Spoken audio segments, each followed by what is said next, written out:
Assalamualaikum warahmatullahi wabarakatuh. Selamat siang, salam sejahtera untuk kita semuanya. Perkenalkan saya Diki. Dalam waktu kurang lebih 15 menit ke depan, kita akan membahas sekilas terkait utang antar perusahaan. Sebelum mulai presentasi, ada baiknya saya memperkenalkan diri dahulu.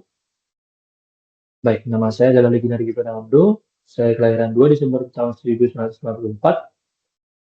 dan pengalaman bekerja saya kurang lebih 10 tahun. Ada di Surabaya, di Luwuk, Sulawesi Tengah, kemudian di Sulawesi Utara, di Manado, dan yang terakhir sekarang saya saat ini ada berada di Sidoarjo Selatan.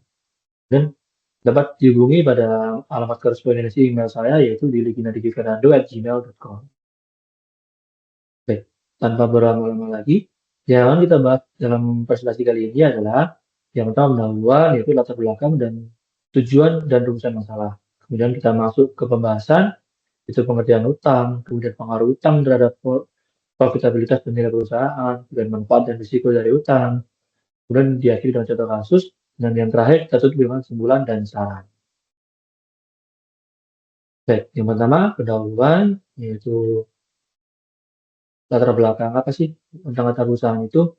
Dengan era globalisasi dan persaingan bisnis yang semakin kompleks, perusahaan dituntut untuk memiliki strategi keuangan yang adaptif dan efisien.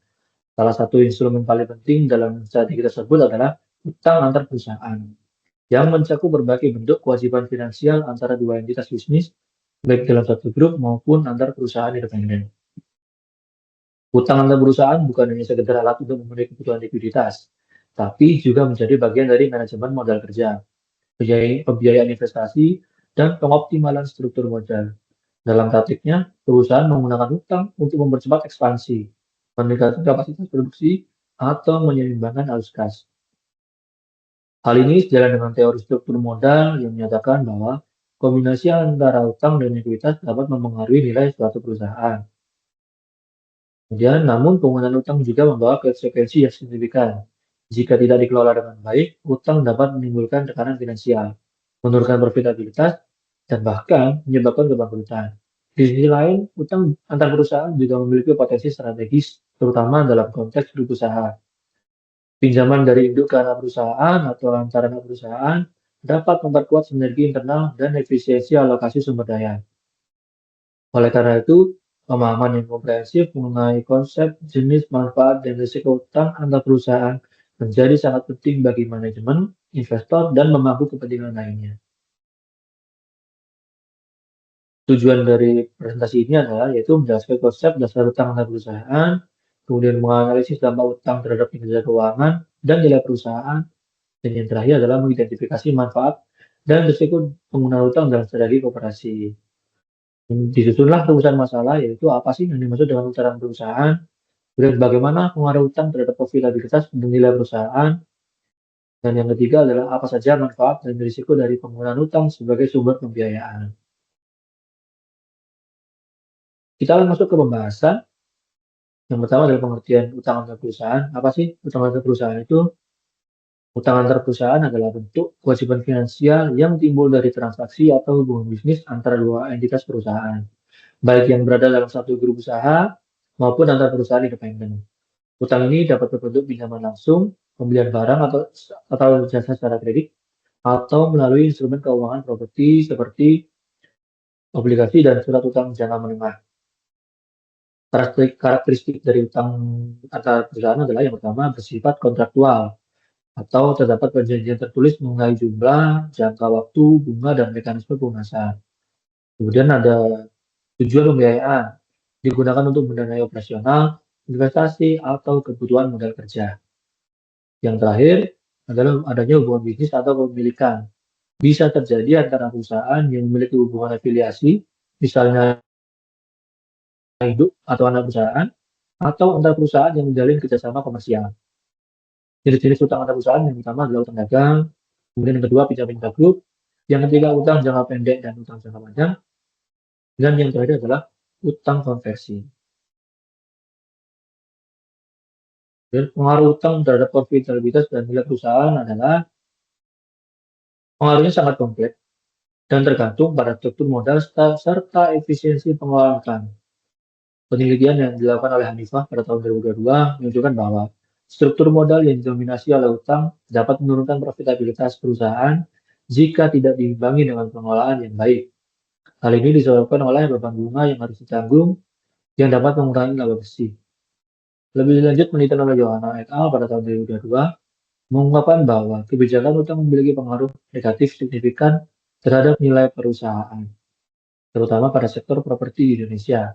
Nilai perusahaan diukur melalui indikator seperti price book value atau PBV, dan menggunakan utang yang berlebihan dapat menurunkan persepsi investor terhadap kesehatan keuangan perusahaan. Namun, dalam kondisi tertentu, utang dapat meningkatkan nilai perusahaan jika digunakan untuk membiayai proyek yang menghasilkan return lebih tinggi daripada biaya utang.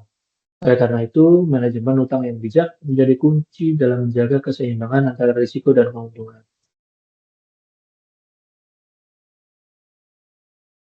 Baik, selanjutnya dalam manfaat dari penggunaan utang, yang pertama sebagai sumber dana alternatif. Utang memungkinkan perusahaan memperoleh dana tanpa harus mengorbankan kepemilikan saham. Yang kedua, dari manfaat pajak, bunga utang dapat dikurangkan dari penghasilan kena pajak sehingga mengurangi beban pajak. Yang ketiga, ada leverage keuangan. Utang dapat meningkatkan return on equity atau ROE jika digunakan secara efisien. Yang terakhir, manfaatnya adalah manajemen arus kas. Utang membantu perusahaan mengelola fluktuasi arus kas, terutama dalam kondisi pasar yang tidak stabil. Selain manfaat, tentunya utang juga memiliki risiko. Risikonya antara lain menjadi beban bunga, yaitu kewajiban membayar bunga secara berkala dapat menekan laba bersih. Kemudian risiko keberangkutan, jika utang yang besar berlebih, pasti ada risiko gagal bayar dan berujung pada kebangkrutan. Kemudian yaitu penurunan nilai perusahaan. Investor cenderung menghindari perusahaan dengan rasio utang tinggi karena dianggap berisiko. Dari penjelasan di atas, saya juga membuat contoh kasus, yaitu dari PT Indofarma Tbk. Perusahaan tersebut farmasi milik BUMN yang menjadi salah satu contoh ekstrim menggunakan utang antar perusahaan, yaitu per Maret tahun 2023, Indofarma memiliki rasio utang terhadap ekuitas atau DER yang sangat tinggi, yaitu 6.317,26%. Total kewajiban perusahaan mencapai 1,55 triliun, sementara ekuitasnya hanya 24,56 miliar. Jenis utang yang dimiliki oleh Indofarma antara lain utang biaya ketiga sebesar 525,54 miliar, utang pajak sebesar 191,55 miliar, pinjaman bank jangka pendek sebesar 134,18 miliar, utang memegang saham sebesar 104,79 miliar. Dari hal tersebut dapat dianalisis bahwa utang memegang saham merupakan salah satu contoh utang antar perusahaan dalam satu grup atau entitas yang memiliki hubungan kepemilikan.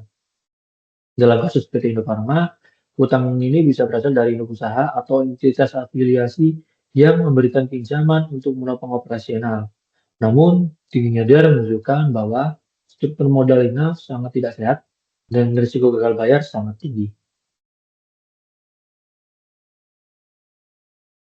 Kemudian yang terakhir ada kesimpulan dan saran.